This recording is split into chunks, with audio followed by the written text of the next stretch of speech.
Karnataka Sugarcane Development Minister Shivanand Patil has sparked yet another controversy with his insensitive drought comment. At a gathering, he said the farmers have only one wish in their mind. There should be drought year after year as they wish for their loans to get waived.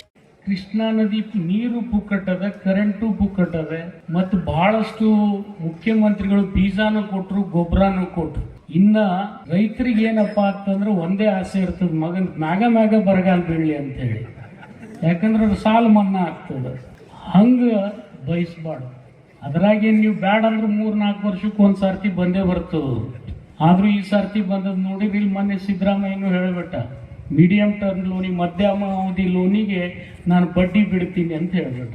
ಇನ್ನು ಕೆಲವೊಬ್ರು ಸಾಲನೇ suit ಬಿಟ್ಟಾರ, ನಿಮಗೇನು ಹೇಳಬೇಕಾಗಿಲ್ಲ. ಅದು ಇದೇ ಸಿದ್ದರಾಮಯ್ಯನು ಬಿಟ್ಟಾರ, ಕುಮಾರಸ್ವಾಮಿನೂ ಬಿಟ್ಟಾರ, ಯಡಿಯೂರಪ್ಪನವರು ಬಿಟ್ಟಾರ. ನಾನು ಇಲ್ಲ ಅಂತ ಹೇಳೋದಿಲ್ಲ.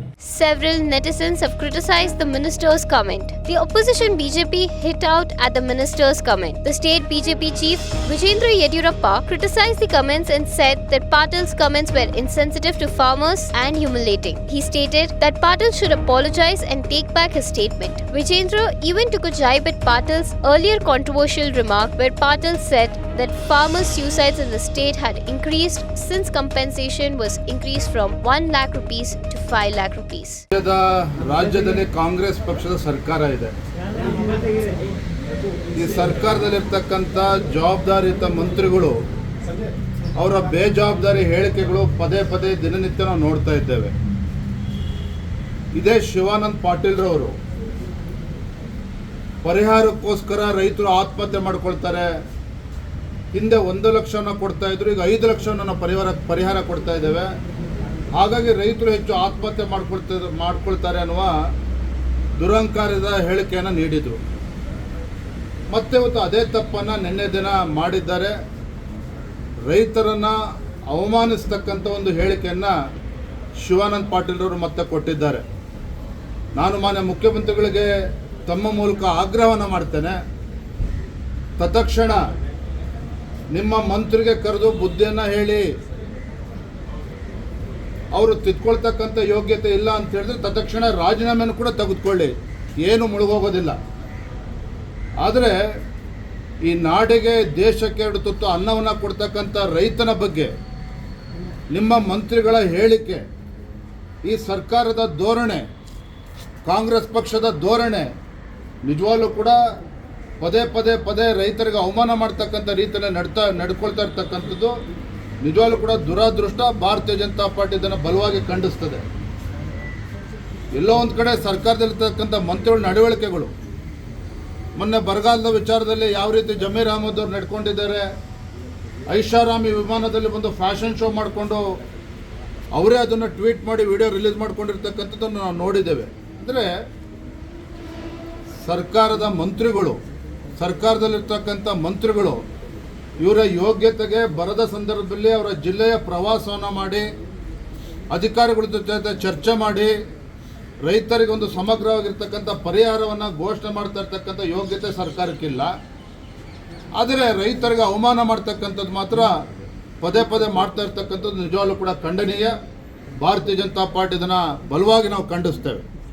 What is your opinion on Patil's comment? Let us know in the comments below. Krishna ನದಿ ನೀರು ಪುಕ್ಕಟ್ಟದೆ, ಕರೆಂಟು ಪುಕ್ಕಟ್ಟದೆ, ಮತ್ತು ಬಹಳಷ್ಟು ಮುಖ್ಯಮಂತ್ರಿಗಳು ಬೀಜಾನು ಕೊಟ್ಟರು, ಗೊಬ್ಬರನು ಕೊಟ್ಟರು. ಇನ್ನ ರೈತರಿಗೆ ಏನಪ್ಪಾ ಅಂತಂದ್ರೆ ಒಂದೇ ಆಸೆ ಇರ್ತದೆ, ಮಗನ್ ಮ್ಯಾಗ ಬರಗಾಲ ಬೀಳಲಿ ಅಂತ ಹೇಳಿ. ಯಾಕಂದ್ರೆ ಅದು ಸಾಲ ಮನ್ನಾ ಆಗ್ತದೆ. ಹಂಗ ಬಯಸ್ಬಾರ್ದು. ಅದ್ರಾಗೇನು ನೀವು ಬ್ಯಾಡ ಅಂದ್ರೆ 3-4 ವರ್ಷಕ್ಕೆ ಒಂದ್ ಸರ್ತಿ ಬಂದೇ ಬರ್ತದೆ. ಆದ್ರೂ ಈ ಸರ್ತಿ ಬಂದದ್ ನೋಡಿದ್ರೆ ಇಲ್ಲಿ ಮೊನ್ನೆ ಸಿದ್ದರಾಮಯ್ಯನು ಹೇಳ್ಬಿಟ್ಟ, ಮೀಡಿಯಂ ಟರ್ಮ್ ಲೋನಿಗೆ, ಮಧ್ಯಮ ಅವಧಿ ಲೋನಿಗೆ ನಾನು ಬಡ್ಡಿ ಬಿಡ್ತೀನಿ ಅಂತ ಹೇಳ್ಬಿಟ್ಟ. ಇನ್ನು ಕೆಲವೊಬ್ರು ಸಾಲನೇ ಸೂಟ್ ಬಿಟ್ಟಾರ, ನಿಮಗೇನು ಹೇಳಬೇಕಾಗಿಲ್ಲ. ಅದು ಇದೇ ಸಿದ್ದರಾಮಯ್ಯನು ಬಿಟ್ಟಾರ, ಕುಮಾರಸ್ವಾಮಿನೂ ಬಿಟ್ಟಾರ, ಯಡಿಯೂರಪ್ಪನವರು ಬಿಟ್ಟಾರ. ನಾನು ಇಲ್ಲ ಅಂತ ಹೇಳೋದಿಲ್ಲ. ಆದರೆ ಏನು ಸಂಕಷ್ಟದಲ್ಲಿದ್ದಾಗ ಸರ್ಕಾರ ನೆರವಿಗೆ ಬರ್ಬೋದು, ಆದರೆ ಸದಾ ನಮ್ಮ ನೆರವಿಗೆ ಬಾ ಅಂದರೆ ಅದು ಕಷ್ಟ ಆಗ್ತದೆ. ಯಾವುದೇ ಸರ್ಕಾರಕ್ಕೂ ಕಷ್ಟ. ಅಂಥದ್ದೆಲ್ಲ ಮುಂದಾಲೋಚನೆ ಇಟ್ಟುಕೊಂಡು ನಾವು ಬೆಳೆದ್ರೆ ಖಂಡಿತ ನಮಗೆ ಉಜ್ವಲವಾದಂಥ ಭವಿಷ್ಯ ಇದೆ. ಯಾಕೆ ಈ ಮಾತು ನಾನು ಹೇಳ್ತೀನಿ ಅಂದರೆ, ಕಬ್ಬಿನಿಂದ ಯಾವತ್ತೂ ಇಥೆನಾಲ್ ಆಗ್ತದೆ ಅಂತೇಳಿ ನಾವು ಮನಸ್ಸಿನಲ್ಲಿ ನೆನೆಸಿರಲಿಲ್ಲ.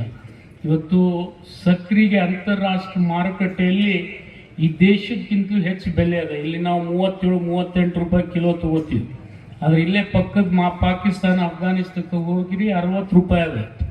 ಆದರೆ ಅದು ರೇಟ್ ಇಲ್ಲಿ ಹಾಕಿಲ್ಲ ಅಂತ ಕೇಳಬೇಕಾದ್ರೆ ಪಾರ್ಲಿಮೆಂಟ್ ಮುಗಿಲಿ ಮೋದಿ ಬಿಟ್ಬಿಡ್ತಾನೆ ಹಗ್ಗ. ನೀವು ಗ್ಯಾರಂಟಿ ಇದು 60 ರೂಪಾಯಿ ಕಿಲೋ ಆಗ್ತದೆ.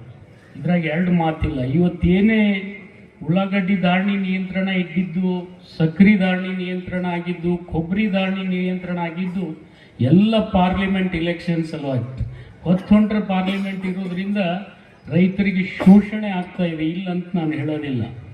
ಈ ಎಲ್ಲ ವಿಚಾರಗಳನ್ನು ಮನದಟ್ಟಣೆ ಮಾಡಿಕೊಂಡು ನಾವು ವ್ಯವಸಾಯ ಮಾಡಿ ಸಹಾಯ ಮಾಡಿಕೊಂಡ್ರೆ ಇಂಥ ಪ್ರಾಥಮಿಕ ಕೃಷಿ ಪತ್ತಿನ ಸಹಕಾರಿ ಸಂಘಗಳು ನಿಮ್ಗೆ ಸಹಾಯಕ್ಕೆ ಬರ್ತವೆ. ಯಾಕೆ ಈ ಮಾತು ನಾನು ಹೇಳ್ತೀನಿ ಅಂದರೆ, ನಮ್ಮಲ್ಲಿ ಕೂಡ ಇಂಥ ಸೊಸೈಟಿ ಇದ್ದಾವೆ. ನಮ್ಮ ಬಿಜಾಪುರ DCC ಬ್ಯಾಂಕ್ನಲ್ಲಿ ಒಂದು ಸೊಸೈಟಿ ಒಳಗೆ ಒಬ್ಬ ರೈತ ಹೋದರೆ ನಾವು ಬೆಳೆ ಸಾಲ ಕೊಡ್ತೀವಿ, ಟ್ರ್ಯಾಕ್ಟರ್ ಸಾಲ ಕೊಡ್ತೀವಿ, ಹೈನುಗಾರಿಕೆ ಸಾಲ ಕೊಡ್ತೀವಿ, ಮತ್ತೆ ಏನಾದರೂ ತೋಟಗಾರಿಕೆ ಮಾಡ್ತಿದ್ರೆ ಆ ಸಾಲ ಕೊಡ್ತೀವಿ, ಜೊತೆಗೆ ಅವ್ರು ಏನಾದರೂ ವ್ಯಾಪಾರ ಮಾಡ್ತಿದ್ರು ಕೂಡ ಆ ಸಾಲ ಕೊಡ್ತೀವಿ. ನನಗನ್ನಿಸ್ತದೆ ನಿಮ್ಮ ಸುಟ್ಟಟ್ಟಿ ಸೊಸೈಟಿಯಲ್ಲಿ ಕೂಡ ಅಂಥ ಶಕ್ತಿ ಬರಲಿ ಅಂತೇಳಿ ಆ ಭಗವಂತನಲ್ಲಿ ನಾನು ಪ್ರಾರ್ಥನೆ ಮಾಡ್ತೀನಿ. ಈ ಸಂದರ್ಭದಲ್ಲಿ ಆ ಶಕ್ತಿ ಬಂದರೆ ನಾವು ಯಾವುದೇ ರಾಷ್ಟ್ರೀಕೃತ ಬ್ಯಾಂಕ್ಗಳ ಮುಂದೆ ಕೈ ಒಡ್ಡುವಂಥ ಸ್ಥಿತಿ ಬರಬಾರ್ದು. ನಮ್ಮ ರೈತರಿಗೆ ನಮ್ಮ ಗ್ರಾಮೀಣ ಭಾಗದಲ್ಲಿನೇ ಎಲ್ಲ ಸಹಾಯ ಸಹಕಾರ ಸಿಗ್ತದೆ.